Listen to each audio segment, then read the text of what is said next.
She was a nice lady. 15 years later, friends and family of Angeline Allen are hopeful this cold case will be solved. It was a bad thing that would happen to her, and I can understand how they would want to know.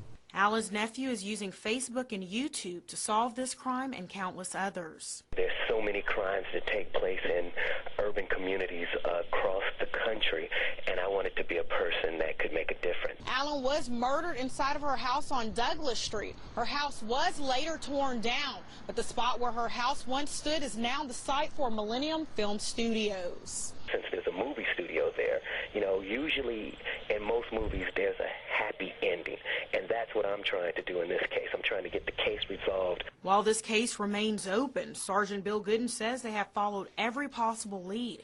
He welcomes any help that social media might provide. We live in a digital, cyber age, and anything that is legal, moral, and ethical, we are behind 110%. A Ruston woman has already reached out to Washington on Facebook. She wants him to help her find the person responsible for her nephew's murder. If you have tips in your community, if you feel like you don't want to snitch, I make it hip to give tips. Washington believes that just by a click of his mouse, he can bring justice to his family. In Shreveport, Markel Sinet, NBC6 News.